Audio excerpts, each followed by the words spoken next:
એ હાલો, કેમ છો dear students? ગાલાનું paper શરૂ કરીએ એ પહેલા 5 દિવસની અંદર કે 7 દિવસમાં માસ્ટર સોલ્યુશન્સ તમને નજીકની બુક સ્ટોરમાં મળી જશે, જેની અંદર ગાલાના પેપરનું સોલ્યુશન્સ હશે. બીજી વસ્તુ, આપણી ચેનલના જો 3 લાખ સબસ્ક્રાઈબર થઈ ગયા તો હું તમારા માટે લાવું છું નોન સ્ટોપ 12 કલાકનો આખા દિવસનો ગણિતનો લેક્ચર કે જેમાં એક દિવસમાં આખું ગણિત પૂરું કરીશ. નંબર 2, તમારા માટે ગણિત, વિજ્ઞાન, સમાજ, ઇંગ્લિશ, હિન્દી, ગુજરાતીના 1 શોર્ટ લેક્ચર આવશે. સંકટ સમયની સાંકળ વિભાગ, એમાં બહુ પ્રોબ્લેમ પડે છે ને, એના માટે અમે સ્પેશિયલ બેચ લઈને આવીએ છીએ, સંકટ સમયની સાંકળ. અને બીજું આગાહી, એની અંદર અમે આઈએમપી આપશું સેક્શન BCDના, જે તમને મળી જશે એક્ઝામના 1 મહિના અગાઉથી. તો હમણાં ચેનલ સબસ્ક્રાઈબ કરો અને જેટલો ઝડપથી આખા ગણિતનો લાઈવ લેક્ચરનો વિડીયો જોતો હોય નોન સ્ટોપ 12 કલાકનો, આટલા ઝડપથી 3 લાખ સબસ્ક્રાઈબર સુધી પહોંચાડી દો. ટાટા. ચાલો, જય હિન્દ વિદ્યાર્થી મિત્રો.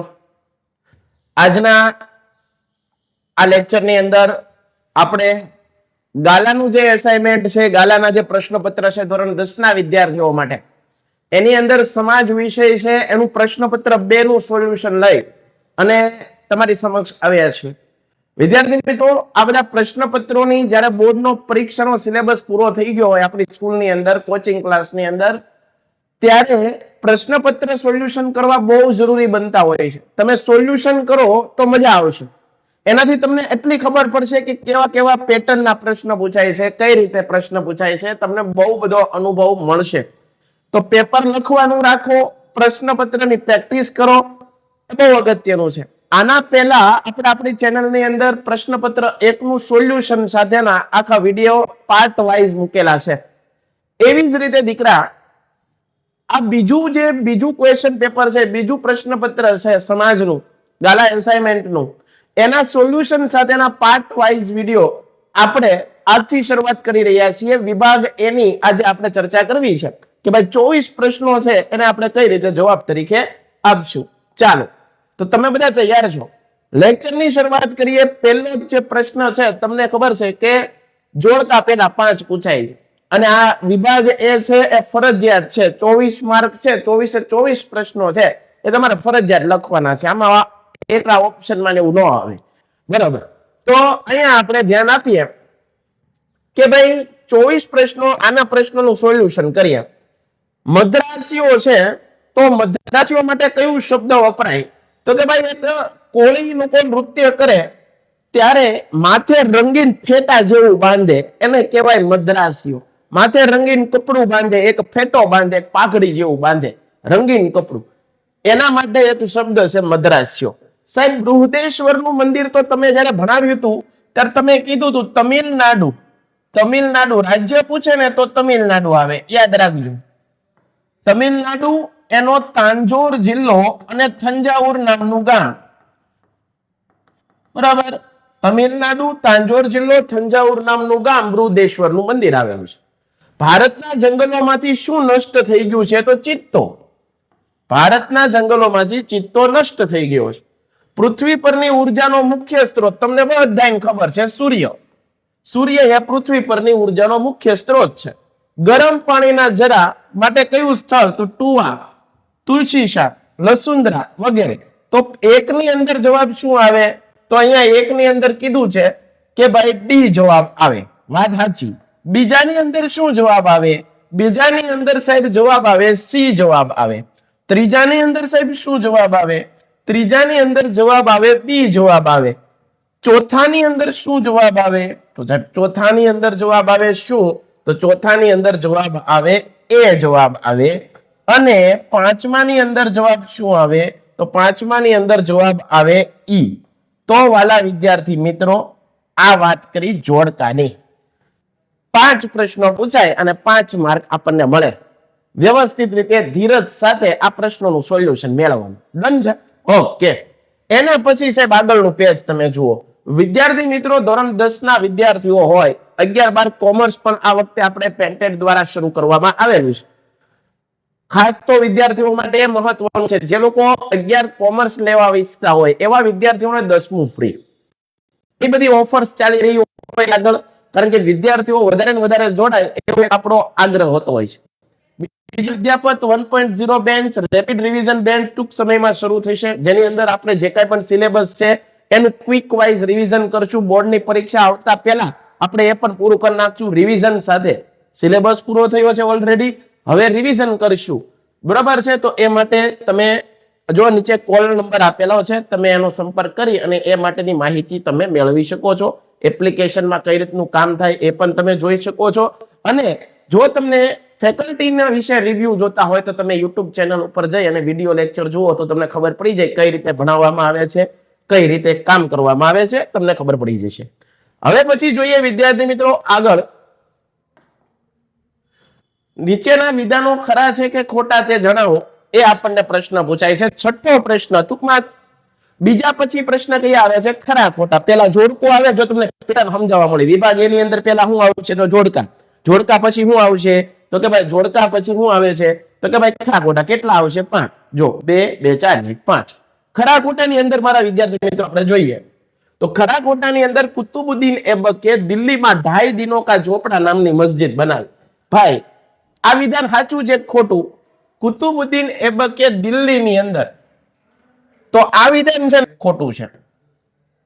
2.5 દિનો કા ઝોપડા રાજસ્થાનના અજમેર ખાતે આવેલી એક મસ્જિદ છે. રાજસ્થાનમાં આવેલી છે. ક્યાં આવેલી છે? રાજસ્થાનમાં. 2.5 દિવસ માટે અહીંયા મેળો ભરાતો. આ એક મસ્જિદ છે. 2.5 દિનો કા ઝોપડા એ મસ્જિદ છે અને રાજસ્થાનના અજમેર ખાતે આવેલી છે. સાહેબ વિજયનગરના મહાન સમ્રાટ કૃષ્ણદેવરાય હિન્દી અને સંસ્કૃતના લેખક હતા.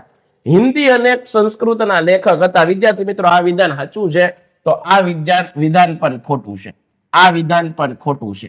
Very good. ગોળાઈમાં લેન બદલતી વખતે વાહન ચાલકે જરૂરી સંકેતો બતાવવા જરૂરી છે. જ્યારે પણ આપણે લાઈન બદલીએ, દાખલા તરીકે રસ્તા ઉપર વાહન ચાલતું હોય એટલે લાઈન દોરેલી હોય, દાખલા તરીકે જમણી બાજુ વળવું છે, ડાબી બાજુ વળવું છે, તો આપણે ઇન્ડિકેટર કરવું પડે કે નહીં? તો કરવું પડે સાહેબ. એ વિધાન સાચું છે, ઇન્ડિકેટર કરવું પડે, નકર તો કોઈક આપણી આ ગાડી કોકની અરે અથડાઈ જાય.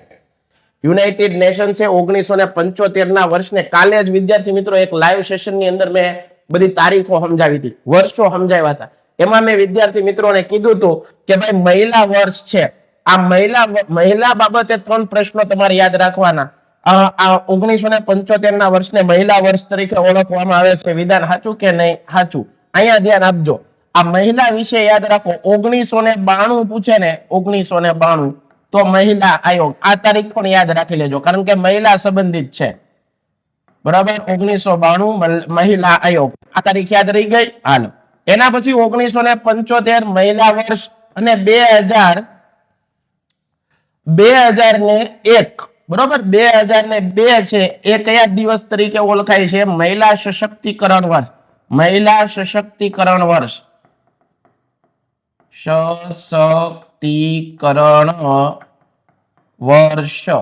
તો આ યાદ રાખી લેવાનું. સાંપ્રદાયિકતા એ વ્યક્તિ, સમાજ અને રાષ્ટ્રના વિકાસને અવરોધતું પરિબળ છે. આ વિધાન સાચું કે નહીં? તો આ વિધાન પણ એકદમ રાઈટ છે. તો મારા વાલા વિદ્યાર્થી મિત્રો આ વાત કરી આપણે, ખરા ખોટાની કરી. બરાબર છે? આ રીતે તમારે ખરા ખોટાને વ્યવસ્થિત રીતે ન્યાય આપવાનો. એના પછી સાહેબ ખાલી જગ્યા આવે. પહેલું પેટર્ન સમાજની બ્લુપ્રિન્ટ સમજીએ છીએ, સાથે સાથે સમજતા જવાના. જો પેપર સોલ્યુશન કરશો ને તો તમને બ્લુપ્રિન્ટ સમજાવવા મળશે. પેલા શું પૂછાય? તો કે ભાઈ જોડકા પૂછાય. પછી શું પૂછાય? તો કે ભાઈ ખરા ખોટા. પછી શું આવશે? તો કે ભાઈ ખાલી જગ્યા. બરાબર? વિદેશી પર્યટકો આવવાથી વિદેશી શું પ્રાપ્ત થાય છે? હુંડિયામણ. અહીંયા જવાબ આપી જ દીધા છે. હુંડિયામણ પ્રાપ્ત થાય એટલે ઝડપથી રિવિઝન થાય એટલા માટે. વન્યજીવને લગતો કાયદો પૂછો છે વિદ્યાર્થી મિત્રો. વન્યજીવને લગતો કાયદો પૂછે તો 1972. બરાબર? પરંતુ બોર્ડ પૂછે, વન્યજીવને લગતું બોર્ડ પૂછે તો 1952. 1952 આ તારીખ ભૂલાય નહીં.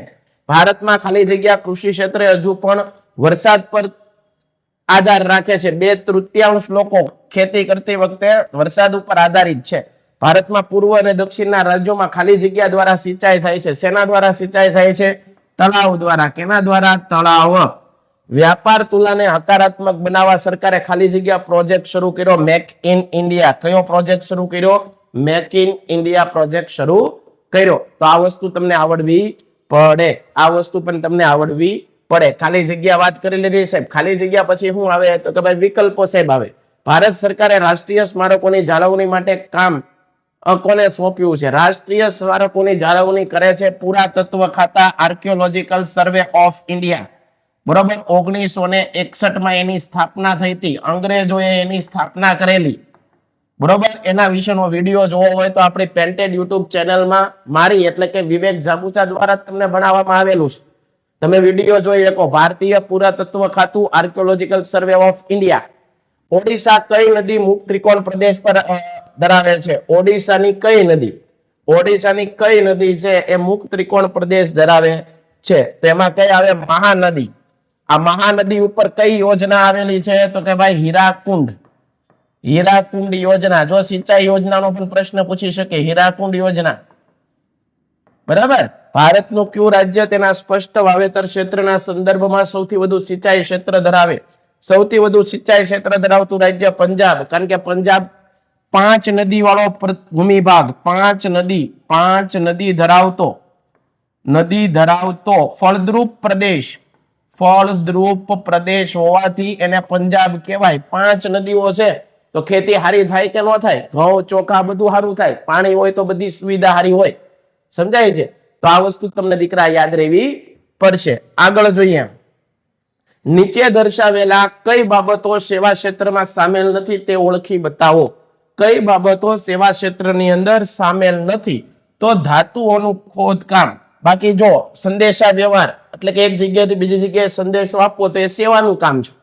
આરોગ્ય એ સેવા છે. બેન્કિંગ છે એ સેવા છે. પરંતુ ધાતુઓનું ખોદકામ એ સેવા કામ નથી. કઈ પદ્ધતિ મુક્ત અર્થતંત્ર તરીકે ઓળખવામાં આવે? બજાર પદ્ધતિ. વિદ્યાર્થી મિત્રો આ પ્રશ્ન વારે વારે પૂછાય, તમારે યાદ રાખવાનો. બજાર પદ્ધતિને મુક્ત અર્થતંત્ર તરીકે ઓળખવામાં આવે છે. ઓકે. ફરીવાર કહું છું વિદ્યાર્થી મિત્રો, બોર્ડની એક્ઝામની તૈયારી કરો છો અને તમને છેલ્લે કઈ સમજાતું નથી શું કરવું શું ન કરવું, કેવા વિડીયો જોવા, તો એના માટે વિદ્યાર્થી મિત્રો પેન્ટેડની ટીમ સતત કાર્યશીલ છે. ઓલરેડી સિલેબસ પૂરો થઈ ગયો છે એટલે હવે કંઈક ને કંઈક બોર્ડના વિદ્યાર્થીઓને અનુલક્ષીને કંઈક ને કંઈક રિવિઝન આપણે લાવશું. ક્વિક રિવિઝન લાવશું. આઈએમપી પ્રશ્નોની આખી સિરીઝ લાવશું, જેથી કરીને તમે વધારે ને વધારે એક્ટિવ રહો અને તમારું રિઝલ્ટ સારામાં સારું આવે. એવા પ્રયત્નો આપણા હર હંમેશ રહેતા હોય છે. એના પછી વિદ્યાર્થી મિત્રો જુઓ, તમે નીચેના પ્રશ્નોને 1-2 શબ્દોમાં ઉત્તર આપવાના છે. ભારતમાં કયા 3 પ્રકારના રેલ માર્ગ જોવા મળે છે? બ્રોડ ગેજ, મીટર ગેજ અને નેરો ગેજ. આ વસ્તુ યાદ રાખજો. બ્રોડ ગેજ, મીટર ગેજ અને નેરો ગેજ. ભારતને કુલ કેટલા કિલોમીટરનો દરિયા કિનારો મળેલો છે? ભારતને કે તો 7516, પણ ગુજરાતને પૂછે તો આપણે ગુજરાતની પરીક્ષા દઈએ છીએ. ગુજરાતનો દરિયા કિનારો કેટલો હતો? 1600 કિમી. કેટલો? આ પણ તમારે યાદ રાખવાનું છે બધું. આવું પણ પરીક્ષામાં પૂછાતું હોય છે. બરોબર છે? તો આપણે તૈયારીમાં રહેવાનું બધી વસ્તુ. 1600 કિલોમીટર. ટાંકણીથી લઈને મોટા યંત્રો સુધીના ઉત્પાદન કયા ક્ષેત્રમાં આવે? માધ્યમિક ક્ષેત્રમાં. કઈ પદ્ધતિમાં વ્યક્તિનું આર્થિક સ્વતંત્રતા જળવાય છે? બજાર પદ્ધતિની અંદર દીકરા. કઈ પદ્ધતિમાં? બજાર પદ્ધતિની અંદર. તો આ વસ્તુ તમારે યાદ રાખવાની છે. તો 24 પ્રશ્નો વિભાગ એના આપણે ક્લિયર કર્યા. આવી જ રીતે આપણે વિભાગ બી ભણશું. બરાબર? તો આ વિભાગ એનો આખો વિડીયો લેક્ચર તમારે ફરીવાર રિવિઝન કરવો હોય, ફરીવાર જોવો હોય, બીજા મિત્રોને દેખાડવો હોય, તો એના માટે યુટ્યુબ ચેનલની અંદર આ ગાલાનું પ્રશ્નપત્ર બીજું અને એનો સોલ્યુશનનો વિડીયો પાર્ટ 1 એ તમારી આગળ વિભાગ એ વિડીયો હમણાં જ અપલોડ થઈ જશે. બીજા વિભાગની અંદર મળીએ છીએ. ત્યાં સુધી બધાને જય હિન્દ, જય ભારત, ધન્યવાદ. ભારત માતા કી જય. Painted Painless Learning.